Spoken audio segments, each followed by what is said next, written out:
So in our last lecture, we had already gone through the network address translation and how the translation table would be used for a router so that it can separate the private addresses as well as the global addresses. Okay, so that we have discussed, and in today's lecture we'll see about the IPv4 protocol, IPv4 uh, IP protocol version 4. V4 stands for version 4, and we all use this IPv4 for throughout the internet, and how this IPv4 header looks, and what are the function of each of the field of this header that we'll discuss in today's lecture. So IPv4, it is a datagram approach. That means it doesn't, the packets would travel through the network independently. Okay, it is not that it has to be streamlined. All the packets may route independently throughout the network, and the IPv4, it provides the unreliable, because it is a datagram approach, and it might be possible that some of the packets might be missed or it might be dropped from the network. And it is a connectionless protocol. Okay, so IP protocol are the connectionless, and this IPv4 also uses that one. And it offers a best effort delivery service. What do you mean by best effort? Best effort means what? This IPv4 tries to provide. It tries to provide the datagram towards the destination. It might be possible that sometimes it may not be successful, but it is its effort that it would provide this datagram towards the destination. So we can give the analogy with that of the post office. So in the post office, a sender would deposit a letter. Okay, and if it is not a registered post, then what happens? Towards the post office would make a maximum effort to provide that particular post towards the destination, but it is not sure that it can fulfill the customer. Are you getting me? Okay, so here also the IP protocol, it provides the best effort to provide the datagram to the destination, but it is not reliable. You cannot say it is reliable. And if we want to have a reliable service, then this IP protocol should be accompanied with some other protocols which are at its higher layer. For example, TCP is one of the layer. TCP transport layer is there, in which if this IPv4 is accompanied with this TCP, as we know that TCP uses the connection oriented service, and hence it can pair with this TCP to get this reliable service. Fine. So with this, we'll go through the format of the header of this. So here we are having the header, which is of variable length, and the size may vary from 20 to 60 bytes. So the minimum length of the header is 20 bytes, and the maximum length of the header is 60 bytes. So in this header part, we will see what each field contains. So you can see that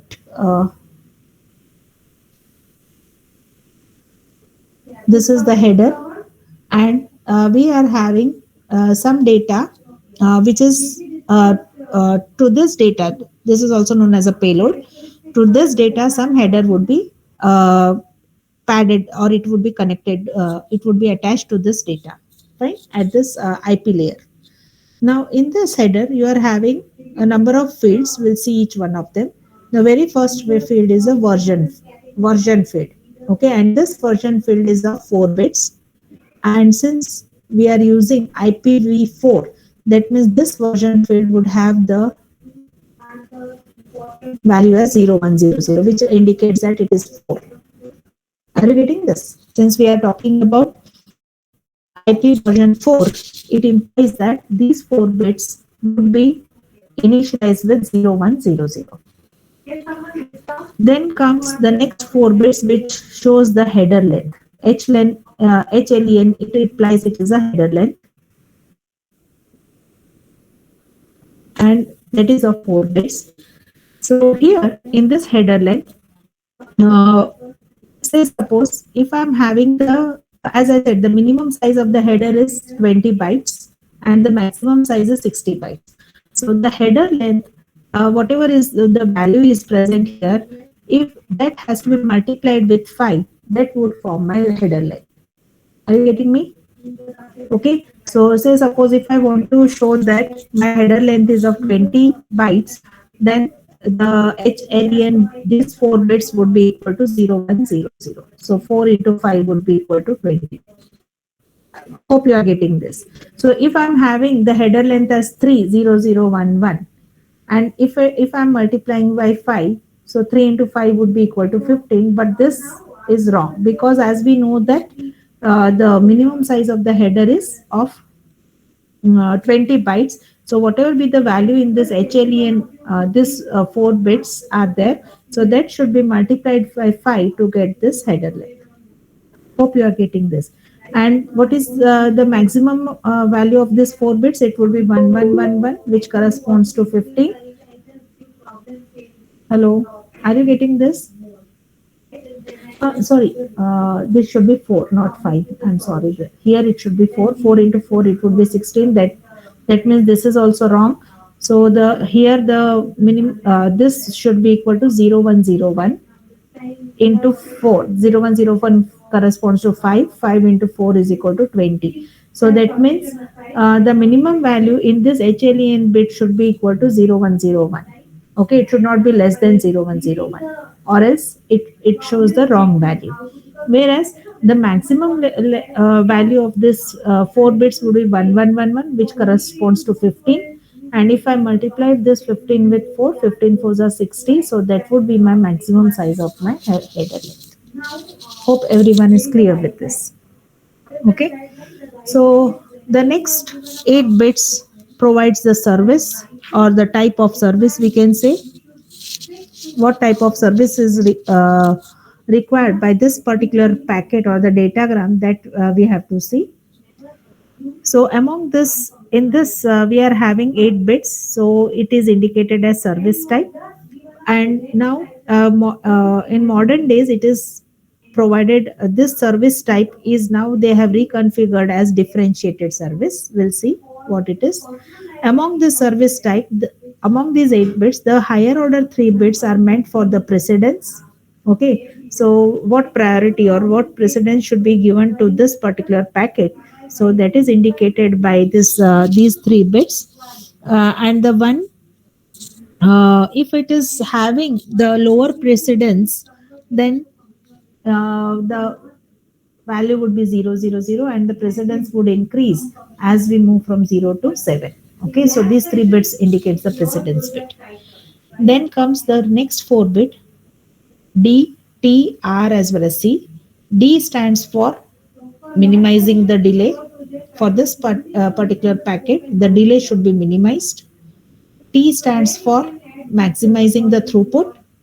R stands for maximizing the reliability, and C for the minimizing the cost. Okay, so you can see that these 4 bits, if it is 0000, that means it is a normal.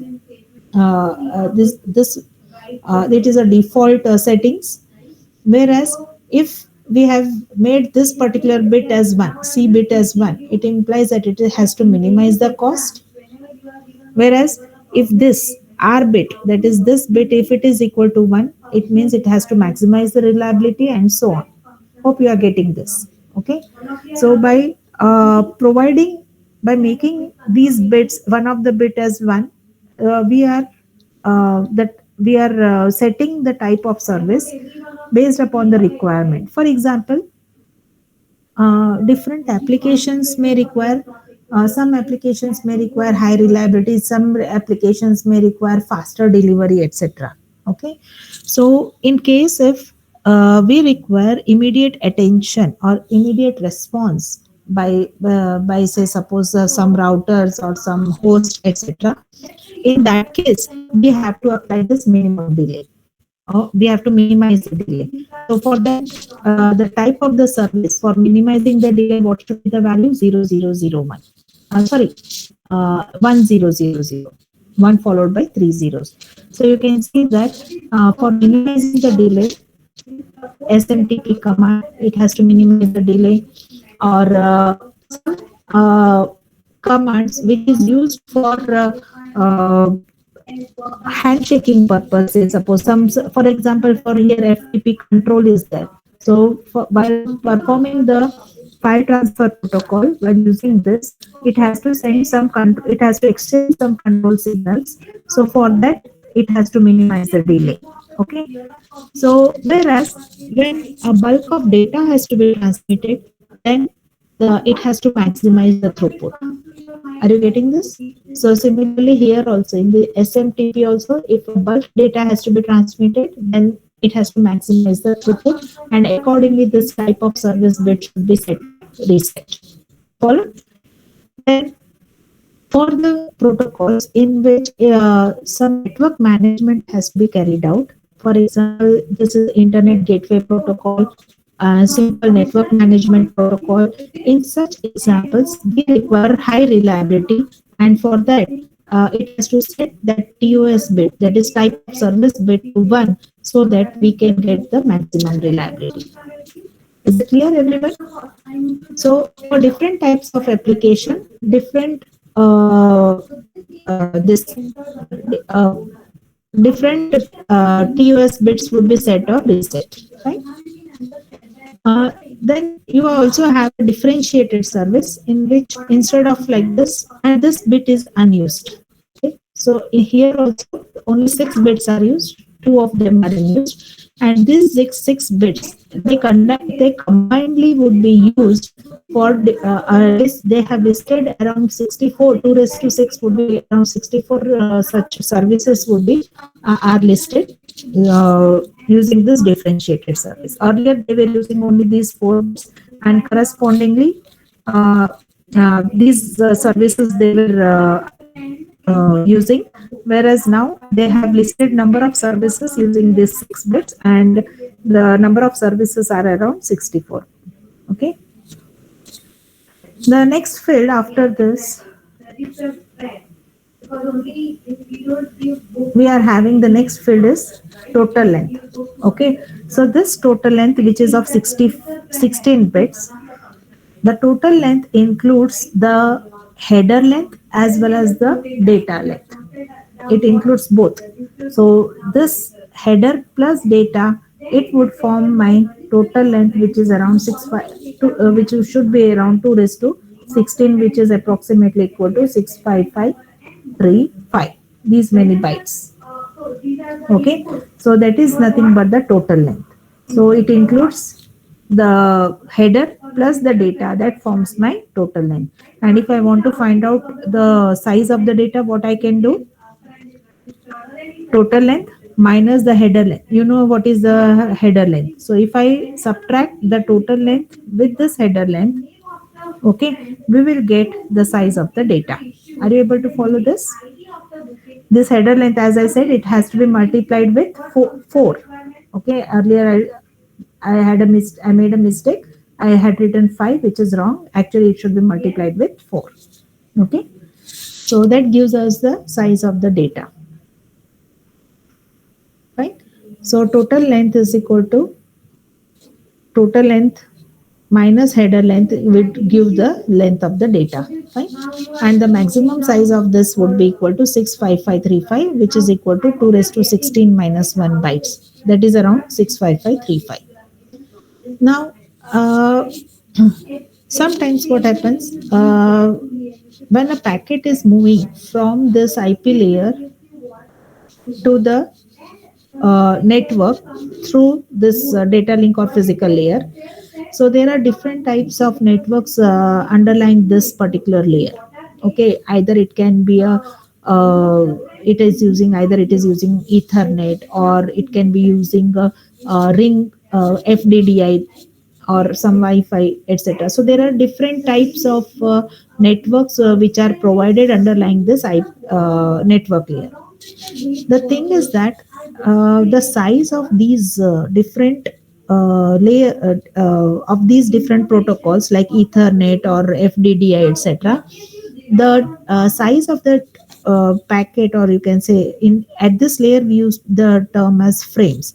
The size of the frames may not be same as that of 65535.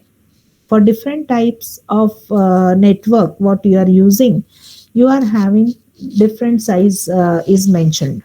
Okay, so for that you need to while you are passing your packet from the network layer to the data link layer or the physical layer, you have to fragment it, or you have to divide the 65535 these many bytes into smaller sized fragments. Okay, and now each fragment, so for example, if I'm having an Ethernet, and in the Ethernet the minimum size is of 46 bytes.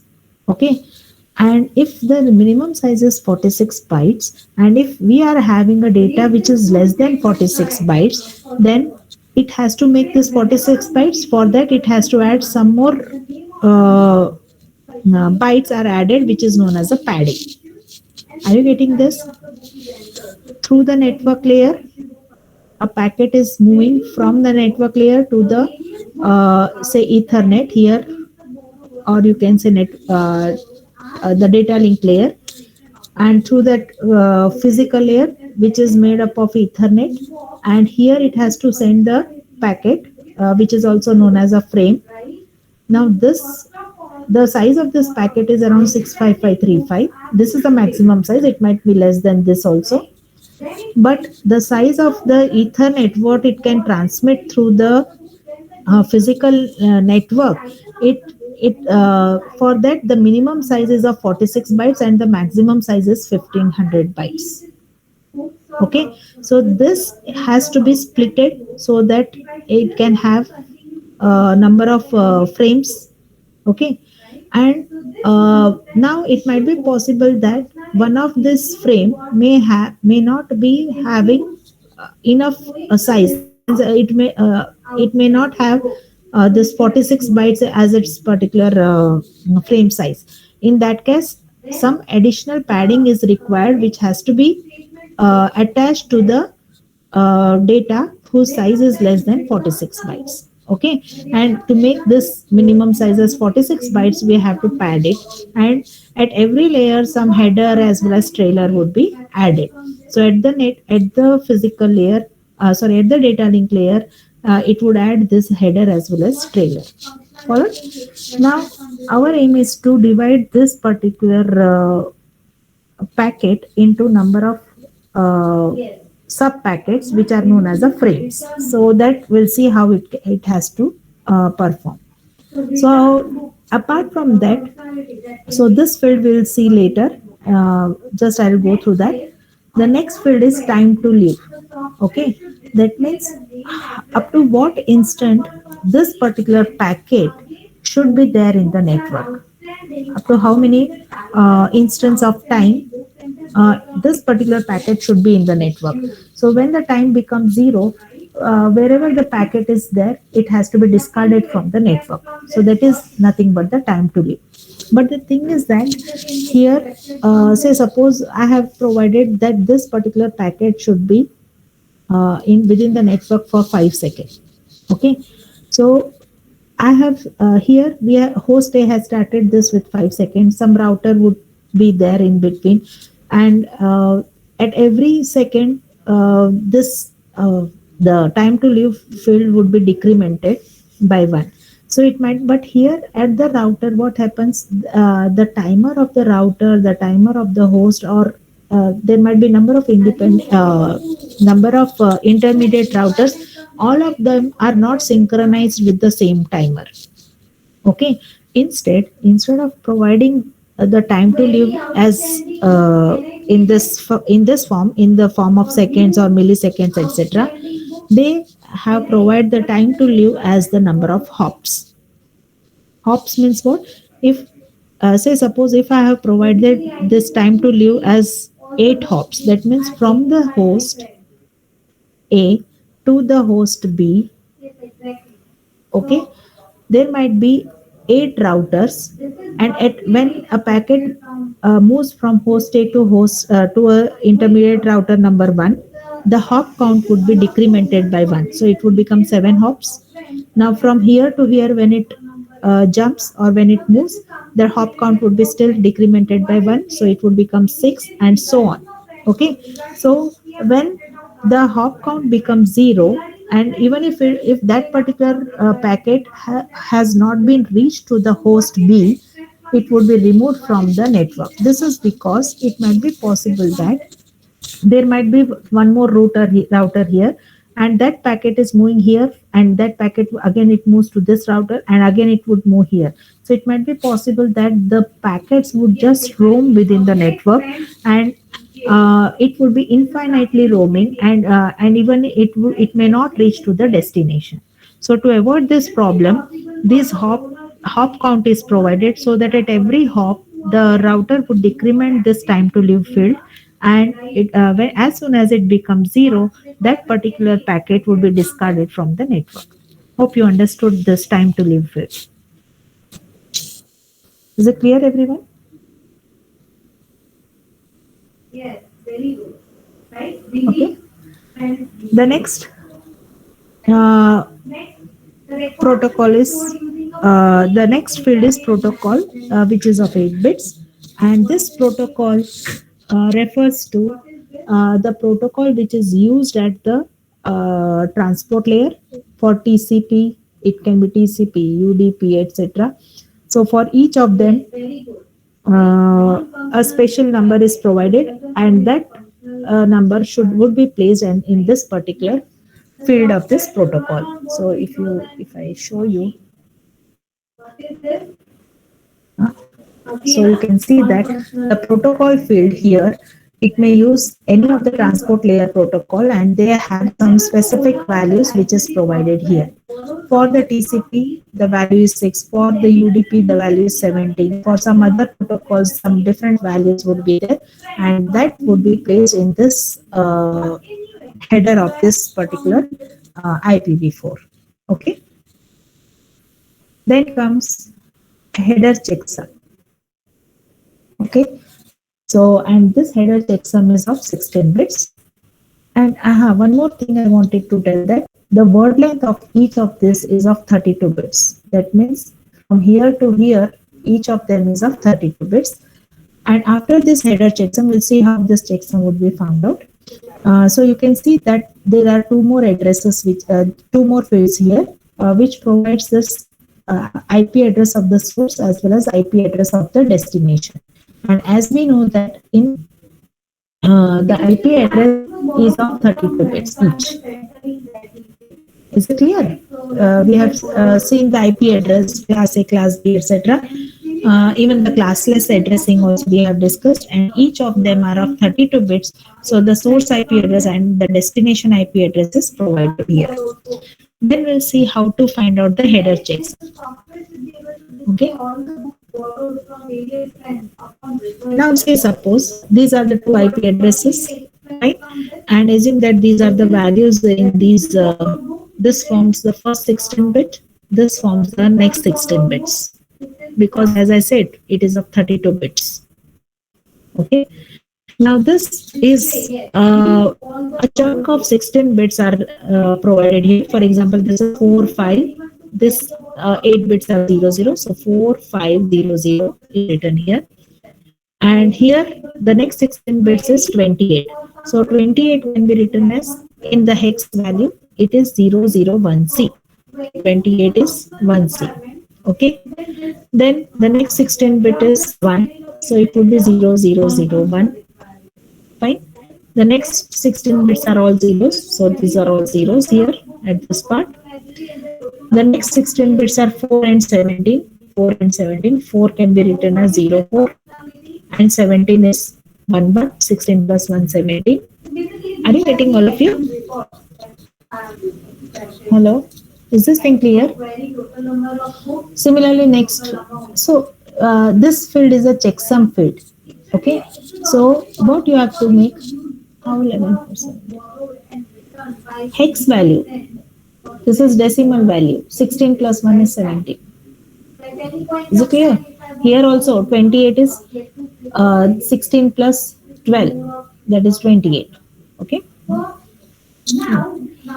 Uh, and for this field is a checksum. If you go through this IPv4, this field in the third word, this field is a checksum, so that you have to make it zeros while finding out. So this checksum field, this part, it is made zero, so all these are zeros. Whatever be the value here, but first you have to consider it as zeros. Okay. Then this is my IP, the source IP address and destination IP address. Source IP address is 10.12, the higher order 16 bits. So 10 can be written as 0A, 12 can be written as 0C. Then 14 as well as 5. 14 can be written as 0E and the 5 is written here. Then 12 as well as 6. 12 can be represented as 0C and 6 can be represented again as 06. And last one is 7907, 09. Okay. So you have to, this 32 bits are divided into 16 bits each, and you have to write the hex values corresponding to each of them. Now, what you have to do, you have to sum this. You have to sum this. For example, 9 plus 6 is 15. 15 plus 5 is 20. 20 plus C that corresponds to 12. 20 plus 12 is 32. 33, 34, 34 plus 12 is 35, 36, 46. So 46 in hex can be written as 16 2s are 32, 32 plus 14. 14 is E and 2 would be the carry. Are you getting this, all of you? Hello? Understood? This just summation we are doing. 2 plus 1 is 3, 4. So this 4 is written here. 5 plus 4 is 9. 9 plus 10 is 19. 19 plus 14 is 29. 33. 33 plus 12 is 35. 45. 45 plus 7 is 52. So 52, if I convert it into hex, 16 3s are 48. 34. So 3 would be the carry and 4 would be the sum. Similarly, 4 plus 3 is 7. So this would be my sum of all these 16 values. And then what you have to do, the value what you have got, you have to take the ones complement of this. So the ones complement of E would become 1. Are you getting this? E is nothing but 1 1 1 0, and taking the ones complement, it would be 0 0 0 1. So this is 1. Then ones complement of 4 is B. Similarly, ones complement of 4 is B, and ones complement of 7 is 8. Is it clear? So this would be my checksum, and this checksum would be placed at this part. So here actually initially you have to put 0. Now once you have calculated the checksum, you have to put this 8B1 at this particular field. So this is how the checksum would be calculated. Hope everyone is clear with this. Okay. So the next, as I said, this part I had skipped this identification and all, the second row. Okay, so we'll see about this, and that row is it is meant for the fragmentation purpose. Okay, we'll see what do you mean by fragmentation. As I said, different underlying network of this network layer, it has a different size of the MTU. MTU stands for maximum transmission unit. So for example, if I'm using token ring with a 16 Mbps channel, the maximum transmission unit is 17,914 bytes. Okay, whereas if I'm using Ethernet, the maximum transmission unit is 1,500. Now, as we know that, say suppose this is host A, and this is some router R1, some router R2. Here it may be some Ethernet might be there between the host as well as router R1. Between router 1 to a router R2, some other network might be there. Say suppose X.25 network is there, whose size maximum transmission unit is only 576 bytes. So from here to some other router, there might be some other uh, network might be there. So here, what it has to do, any IP datagram which is coming, whose size is maximum size is 65535. So when it has to transfer to from host A to some other some router, and if it is using Ethernet, then it has to split these many bytes into number of fragments. Each of them should be maximum size, since it is 1500 bytes. Each of them should be of this much bytes. Do you agree to this, all of you? So this this is the size of maximum size of the packet at the network layer. But when it comes to the data link layer, or you can say host to link layer, in case of TCP/IP, then based upon the type of network what we are having, this packet has to be divided into number of fragments, and each of them is known as a frame. Are you getting this, all of you?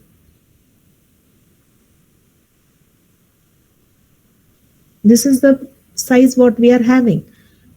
If I want to transfer through the Ethernet, I cannot use this much, these many bytes cannot be transmitted.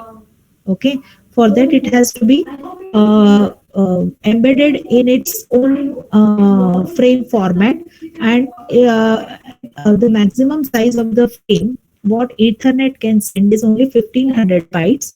So this 65535 bytes has to be split into 1500 bytes. So you may have number of such packets, number of frames would be there, isn't it?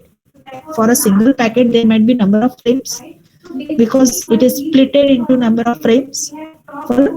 So that is nothing but the fragments. So here, if we are dividing my packet into number of frames, so that is nothing but the fragmentation.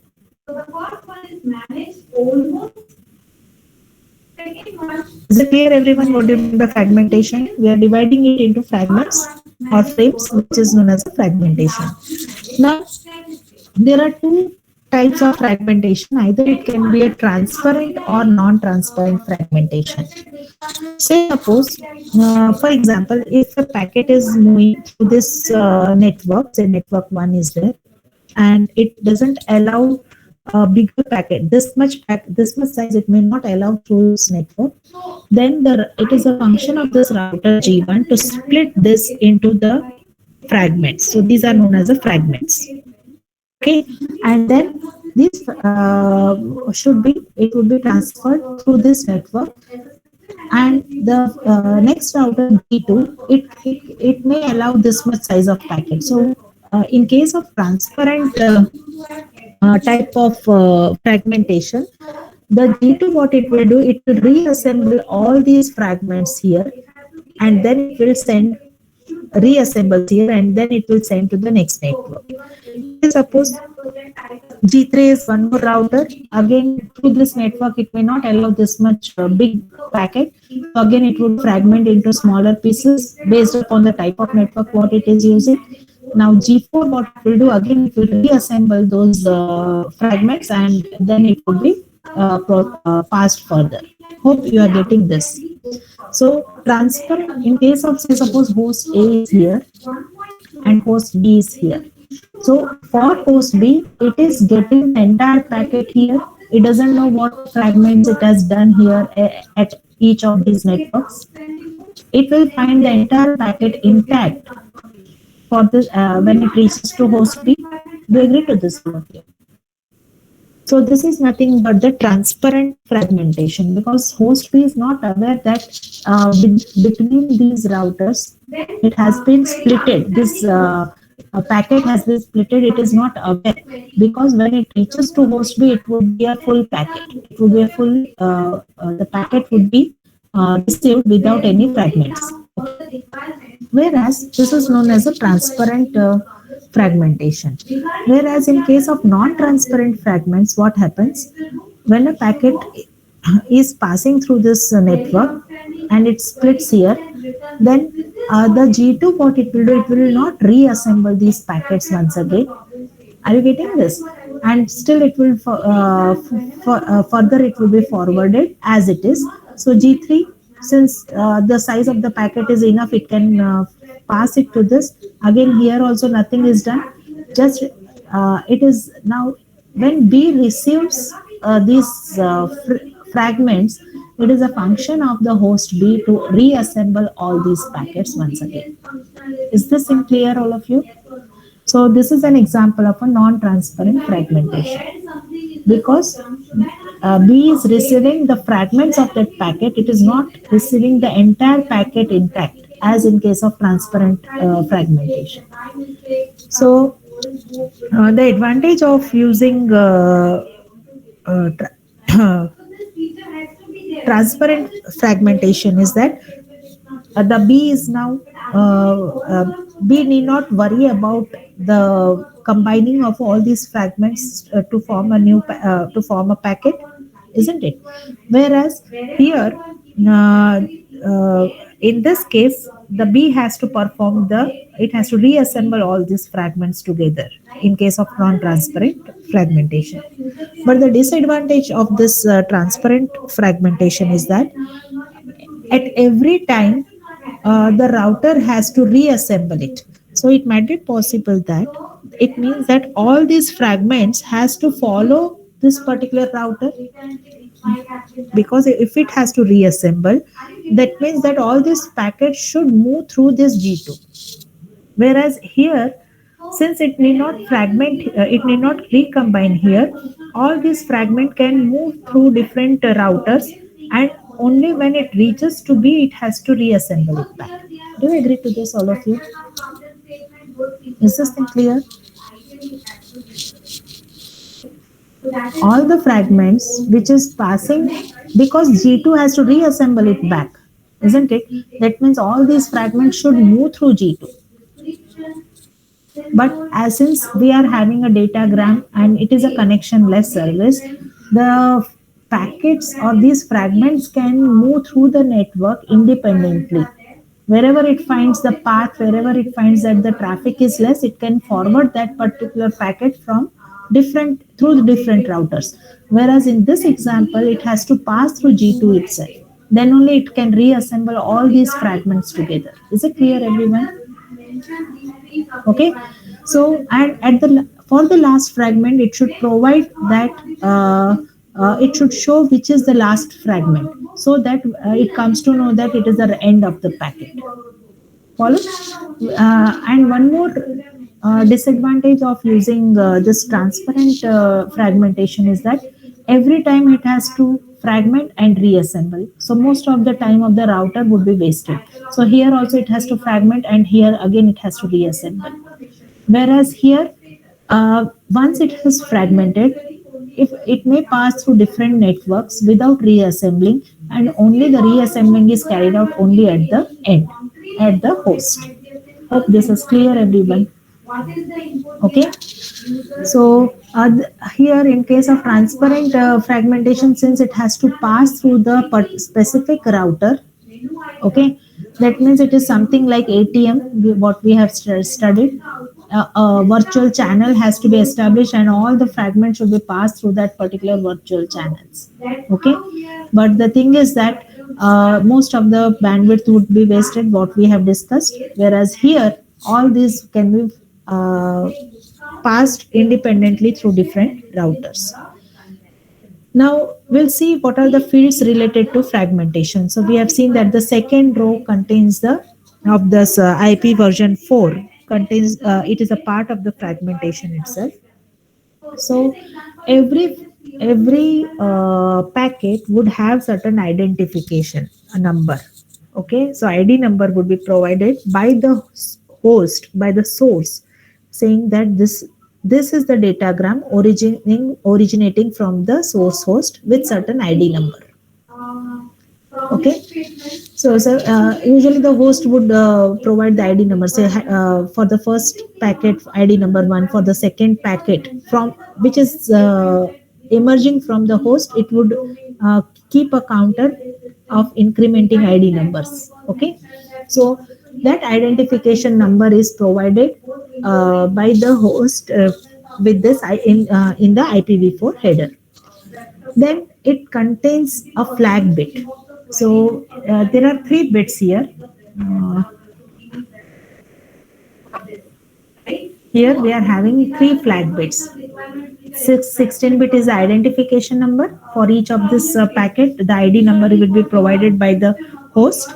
And there are three bits, three flag bits are there. Among these three flag bits, one bit is not utilized, whereas the other two bits are meant for. The first bit is reserved, it is not utilized, whereas the second bit, it implies that it is do not fragment bit. That means do not fragment means what? Whenever a packets are moving, and if it finds that this network will not be able to support a bigger packet, then, and if in that field if it is written that do not fragment, so what this G1 will do, it will drop that particular packet, because it do not fragment means what? It need not divide that particular packet into smaller pieces. Okay, that corresponds to do not fragment bit. Then comes a third bit, that is a more fragment bit. It implies that for the last fragment of this packet, so this packet is divided into number of fragments. Okay, for the last packet, so suppose this is the last fragment, in that case it has to say that there are no more fragments present here. So say suppose this is fragment number 1 2 3 4 5 6. So this is 1 2 3 4 5 6 7. So in the last fragment, the more fragment bit would be set to 0. That means it indicates that this is the last fragment and there are no more fragments present. When it reaches here, it would make out that it is a last fragment. Okay, so that is 0 means this is the last or only fragment which is there, and there are no more fragment after this particular fragment. And the fragmentation offset, so there are 13 bits offset is provided. Offset is because say suppose where this fragment has ended, the next fragment would have the second next fragment, it would start from what byte. So that is nothing but the fragment offset, and this offset is of 13 bit 13 bits. And these 13 bits, as we know that it 2 raised to 13 is equal to 8192 or 8191, fine. And here this is in the multiple of 8. Okay, so whatever be the value here, 13-bit value, if I am multiplying it by 8, that would be the offset value of the new starting address of the new fragment. Are you getting this? For example, say suppose I am having a packet of size 4000 bytes. So it would start with byte number 0, and the last byte of this data is of 4000, 3999. Okay, assume that it is divided into 3 fragments. Assume that we are having a network which can only transfer only 1400 bytes, not beyond that. Okay, so what it will do, for the first frame or for the first fragment, the offset value would be 0. Are you getting this? Because for the first frame or the first fragment, the offset value becomes 0, because it has to start with 0 till 1399. Okay, so that would be my first fragment from 1400 till 1400 plus 1400, 2800, so 2799. That would be my second fragment. Okay, so the offset value of the second fragment should be 1400. Do you agree to this, all of you? Hello. The second fragment, when it reaches to the, say suppose G2, it has to recombine it. Say suppose fragment number 1 arrives, fragment number, then arrives fragment number 3, then arrives fragment number 2. So how it will come to know that it is a third fragment came first or second? How to sequence it? For that, it has to provide the offset value. So this is the first fragment, so the offset value would be 0. For the second fragment, the offset value should be 1400. For the third fragment, the offset value should be 2800. Do you agree to this, all of you? Okay, so you can see here the first fragment would have the offset value as 0, and in this fragment offset field you have to put 0. Okay, and as I said, the offset value should be divided by 8. Okay, so the next fragment offset value would be equal, actually it is 1400, but in this fragmentation offset field it is provided as 175, because 1400 divided by 8 is 175. So in that 13-bit field, so for the next fragment, the fragment offset field would be, value would be 175. Whereas for the third fragment, okay, so the offset value would be what? 2800 divided by 8. So it would be equal to 350. So the offset value would be equal to 350 in the fragmentation offset field. Is this thing clear, everyone? Okay, so we'll see with one more example here. Assume that this is the identification field. So identification field would be same for each of them, because all of them are belonging to the same packet. And assume that we are having a data field of 4000 bytes. So we are taking the same example here, this one. Okay, so if the data field is of 4000 bytes, and what is this value? 4020. It is the total length of the packet.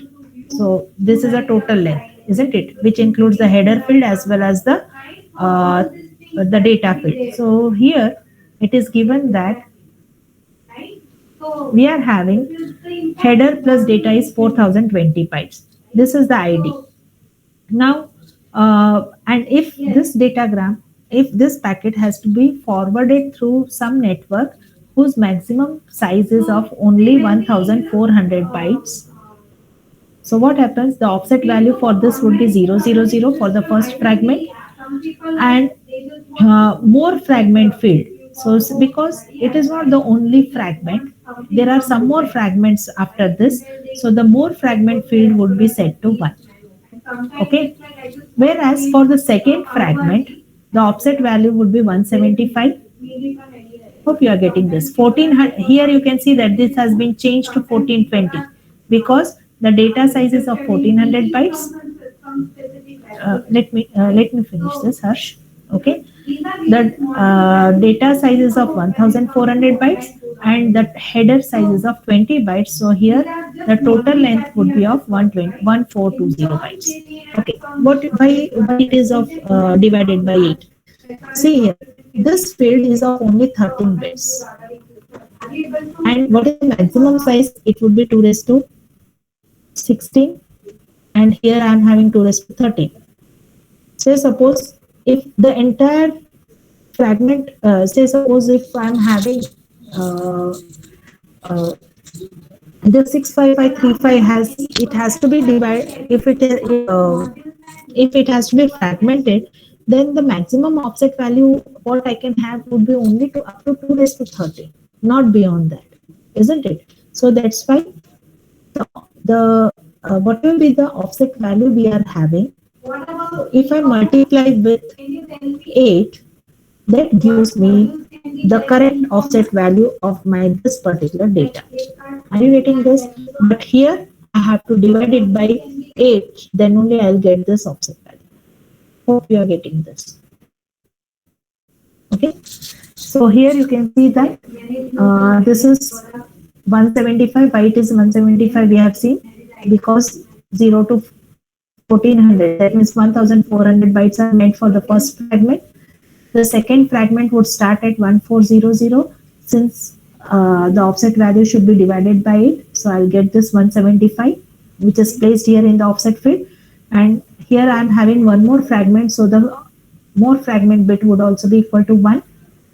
Now, for the last fragment, for the remaining number of bytes, this is 4000, isn't it? So 1400 has been used here, 1400 are here.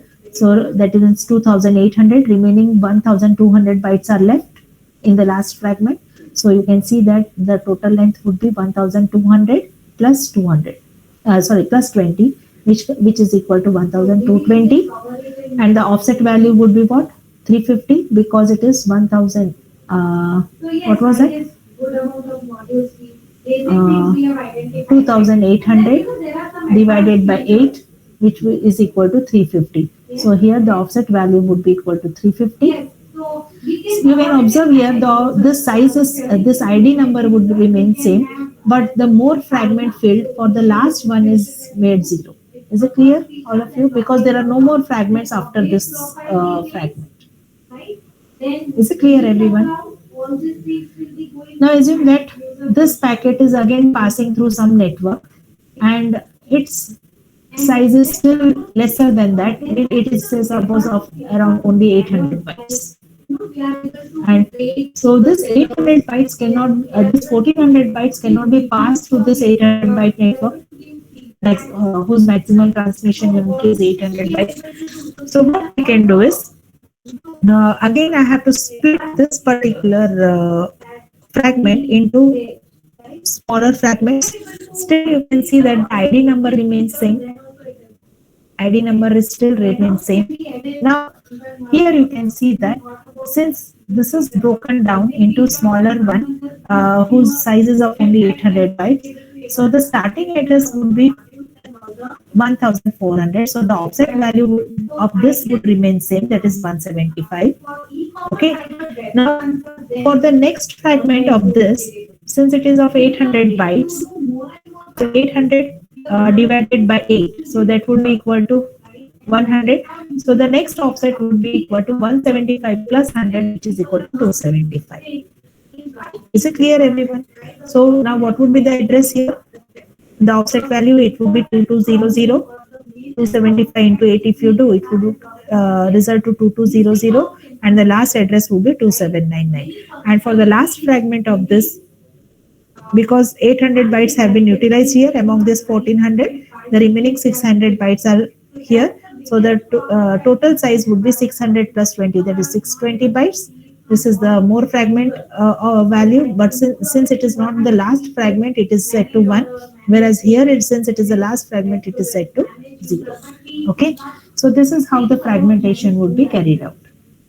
Any doubts in this? So we'll see one more example here. Say suppose we are having a source and its maximum transmission unit is 520 bytes. So 500 bytes is the data and 20 bytes is the header, and it has to be passed through certain network.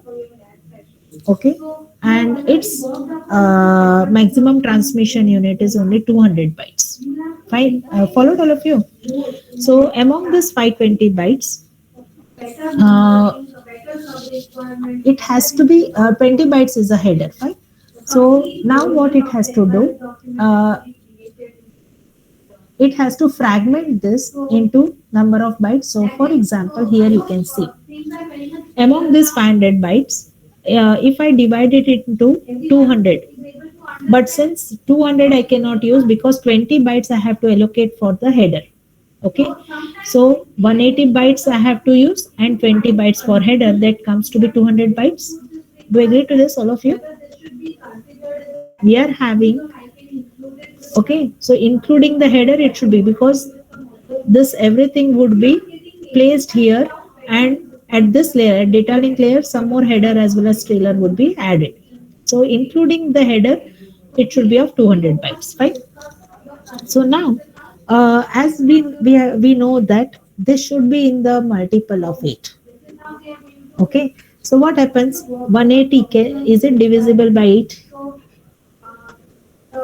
Since we are multiplying with 8, so the offset value what we should have, it should be in the multiple, it should be divisible by 8. So if I try to divide 8 ones are 8, 8 twos are 60, and 2 is remaining. So this 180 is not properly divisible by 8. Do you agree to this, all of you? So it is not properly divisible by 8, isn't it? So instead of 180, I have to use 176 because I have to provide the offset value, isn't it? Which is a multiple of 8. If it is a multiple of 8, that means that number should be divisible by 8. Then only I can provide it properly. So here you can see that the number which is lower than this, if I have to select that number such that it is a it should be divisible by it. So 8 ones are 8, 8 twos are 16, 8 twos are 16, isn't it? So here for the first fragment, the header length would be of 20 bytes and the offset value would be of 176. Okay, sorry, 176 data unit would be there. So the fragment offset for the first frame, it would be 0. As we have discussed here, the offset value would be 0 for the first frame.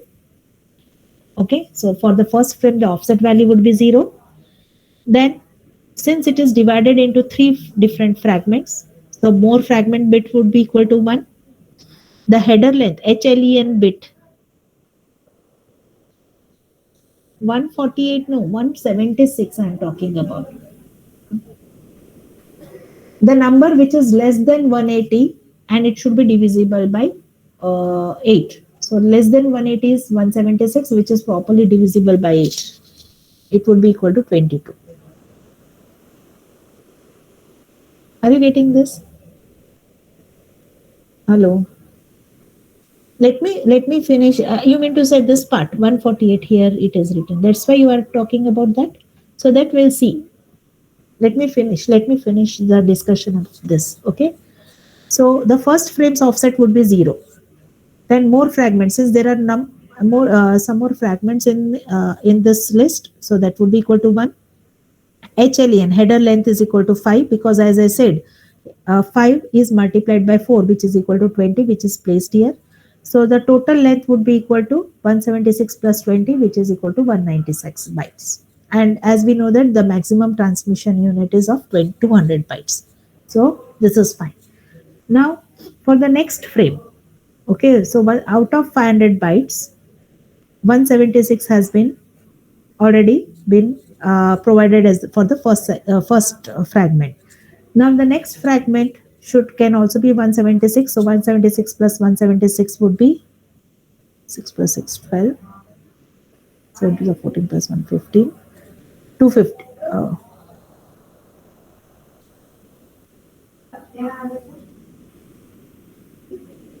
Okay, fine. 252 plus 148. Sorry, it should be 352, isn't it? Then it's fine. I was wondering why. Okay. So our actual data is of 500 bytes. Do you agree to this, all of you? Now, now you can see that we have since this for the next fragment, what would be the offset value? As I said, it should be divisible by 8. So for the first, the offset value was 0. The next one should have the offset value as 22. So 22 multiplied by 8, that is equal to 176, which is my offset value of the first byte of the second fragment. Followed? Then there are some more fragments which are coming on the way. So this more fragment bit would be equal to 1. Header length is equal to 5. So the total length of this second fragment would be of 196 bytes. Now the remaining, out of 500 bytes, the remaining number of bytes were 148. Okay, so what would be the offset value here now? 176 has been gone here, 176 would be here. What would be the offset value here now? 22 plus 22, it would be 44. Okay, so 44. And now this, since it is a last fragment, the more fragment bit would be equal to 0. The header length would be of again 5 bytes, and 148 plus 20 is 168. So this would be the total length of my last fragment. Is it clear, everyone, with this example? Okay, so we'll stop here, and the options part we'll see in the next lecture.